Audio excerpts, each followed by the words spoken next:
अब स्क्लेराइटिस जो है उसको देखें तो इंटीरियर या पोस्टीरियर स्क्लेराइटिस होता है। पोस्टीरियर 2% होता है, इंटीरियर 98% इन्वॉल्व कर रहा होता है। अब इंटीरियर वाला कुड बी नॉन नेक्रोटाइजिंग या नेक्रोटाइजिंग, ठीक है। नॉन नेक्रोटाइजिंग के केस में इट कुड बी डिफ्यूज़ या नॉड्यूलर, और नेक्रोटाइजिंग के केस में it could be with inflammation या विदाउट इन्फ्लेमेशन, और पोस्टीरियर तो अलग एंटिटी है। 3 चीज़ें पेन, रेडनेस, विजन लॉस देखने के बाद हम अदर सिम्टम्स कुछ देख लेते होते हैं, और साथ उसके बाद हमने ट्रीटमेंट देखना है, ठीक है।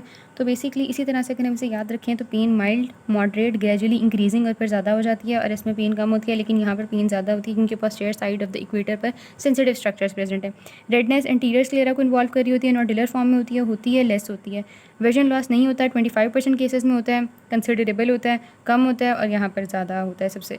अदर सिम्टम्स अगर देखें तो इसके अंदर मॉर्टेलिटी ज़्यादा होती है, पुअर प्रोग्नोसिस होता है, स्लीप के साथ इंटरफेरेंस कर रहा होता है, और सिस्टेमिक वेस्कुलर कोई डिजीज़ इन्वॉल्व है।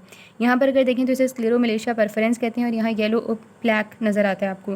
पोस्टीरियर वाले को देखें तो लिड एडीमा, प्रोप्टोसिस के अलावा फंडोस्कोपिक फाइंडिंग्स इसमें देखनी होती है, ऑफ्थेल्मोप्लीजिया भी हो रहा होता है, एडीमा वगैरह, ठीक है। बहरहाल इसके अंदर डिस्क स्वेलिंग और एक्सिडेटिव रेटिनल डिटैचमेंट, और अगर ज़्यादा आगे चला गया तो कोरोइडल डिटैचमेंट, मैकुलर एडीमा और कोरोइडल फोल्ड्स।